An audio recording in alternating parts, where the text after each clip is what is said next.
Welcome to Bite at a Time Books, where we read you your favorite classics one bite at a time. My name is Bree Carlile, and I love to read and wanted to share my passion with listeners like you.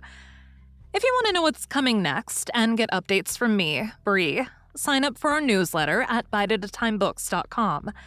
Be sure to follow the show on your favorite podcast platform so you get all the new episodes. Or you can follow the show on YouTube, where we have playlists for all the stories. We're part of the Bite at a Time Books Productions Network. If you'd also like to hear what inspired your favorite classic author to write their novels, and what was going on in the world at the time, check out the Bite at a Time Books Behind the Story podcast, Tuesdays, where you listen to podcasts. Today we'll be continuing The Call of the Wild by Jack London.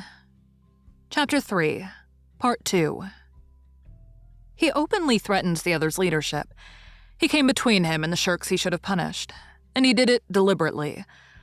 One night, there was a heavy snowfall, and in the morning Pike, the malingerer, did not appear. He was securely hidden in his nest under a foot of snow. Francois called him and sought him in vain. Spitz was wild with wrath. He raged through the camp, smelling and digging in every likely place, snarling so frightfully that Pike heard and shivered in his hiding place. But when he was at last unearthed, and Spitz flew at him to punish him, Buck flew with equal rage in between. So unexpected was it, and so shrewdly managed, that Spitz was hurled backward and off his feet. Pike, who had been trembling abjectly, took heart at this open mutiny, and sprang upon his overthrown leader. Buck, to whom fair play was a forgotten code, likewise sprang upon Spitz. But Francois, chuckling at the incident while unswerving in the administration of justice, brought his lash down upon Buck with all his might.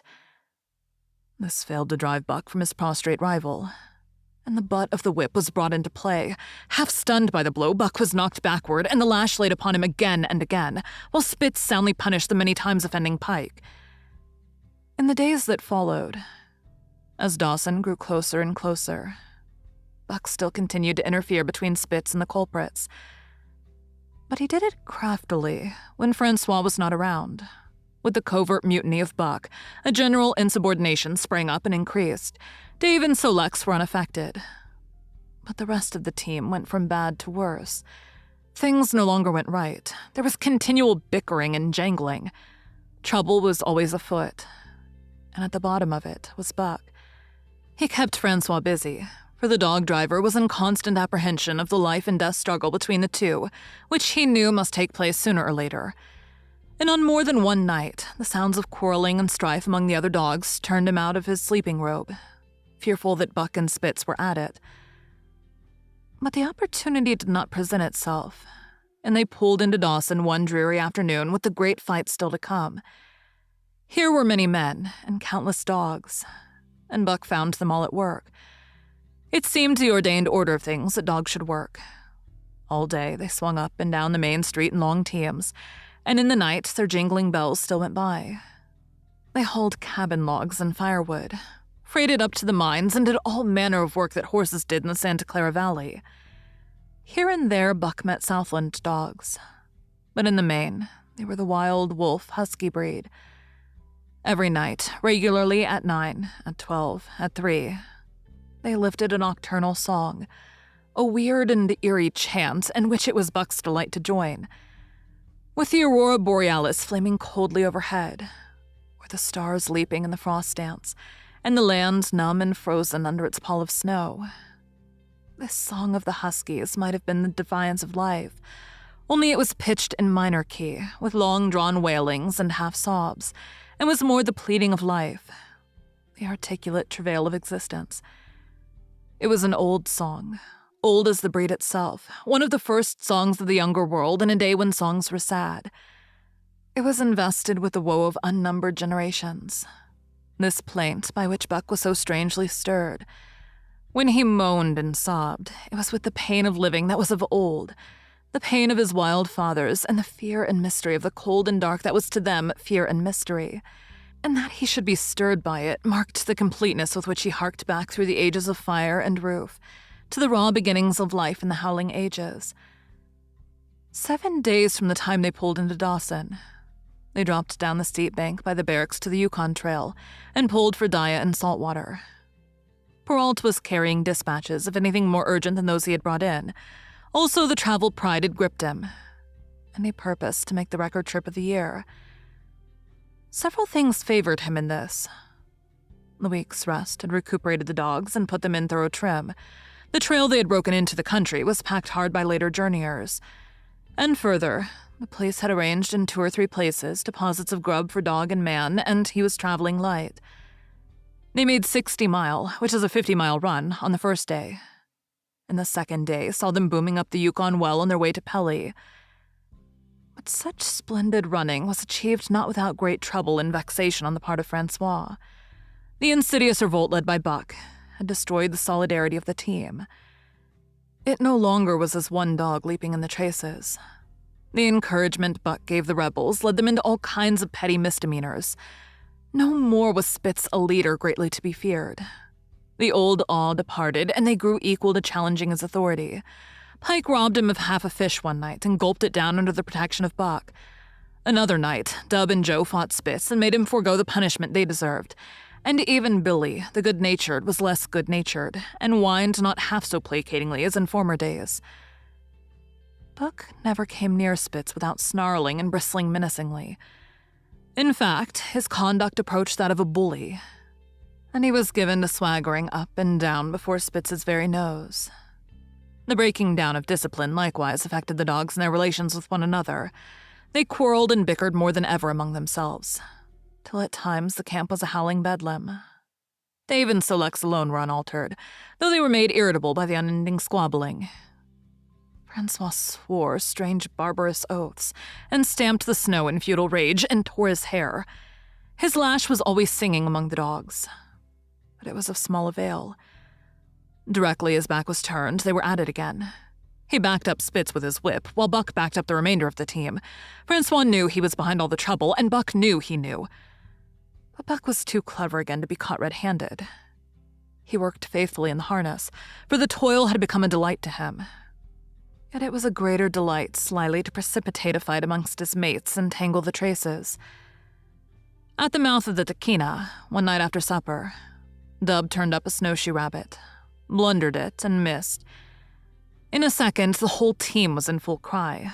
100 yards away was a camp of the Northwest Police, with 50 dogs, huskies all who joined the chase. The rabbit sped down the river, turned off into a small creek, up the frozen bed of which it held steadily. It ran lightly on the surface of the snow, while the dogs plowed through by main strength. Buck led the pack, 60 strong, around bend after bend, but he could not gain. He lay down low to the race, whining eagerly, his splendid body flashing forward leap by leap in the wan-white moonlight. And leap by leap, like some pale frost wraith, the snowshoe rabbit flashed on ahead. All that stirring of old instincts, which at stated periods drives men out from the sounding cities to forest and plain, to kill things by chemically propelled leaden pellets. The bloodlust, the joy to kill. All this was Buck's. Only it was infinitely more intimate. He was ranging at the head of the pack, running the wild thing down, the living meat, to kill with his own teeth and wash his muzzle to the eyes in warm blood. There is an ecstasy that marks the summit of life, and beyond which life cannot rise. And such is the paradox of living. This ecstasy comes when one is most alive, and it comes as a complete forgetfulness that one is alive.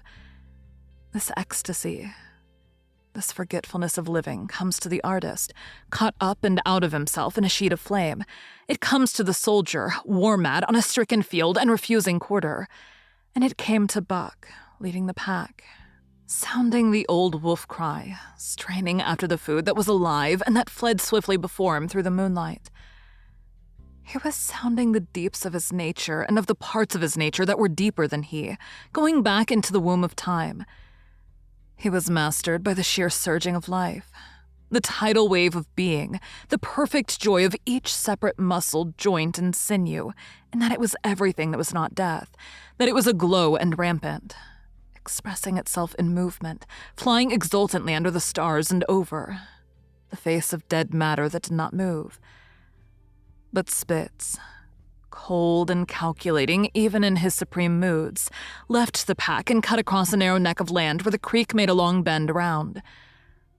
Buck did not know of this, and as he rounded the bend, the frost wraith of a rabbit still flitting before him, he saw another and larger frost wraith leap from the overhanging bank into the immediate path of the rabbit. It was Spitz. The rabbit could not turn, and as the white teeth broke its back in midair, it shrieked as loudly as a stricken man may shriek. At sound of this, the cry of life plunging down from life's apex in the grip of death, the full pack at Buck's heels raised a hell's chorus of delight. Buck did not cry out. He did not check himself, but drove in upon Spitz, shoulder to shoulder, so hard that he missed the throat. They rolled over and over in the powdery snow. Spitz gained his feet almost as though he had not been overthrown, slashing Buck down the shoulder and leaping clear. Twice, his teeth clipped together like the steel jaws of a trap, as he backed away for better footing with lean and lifting lips that writhed and snarled. In a flash, Buck knew it.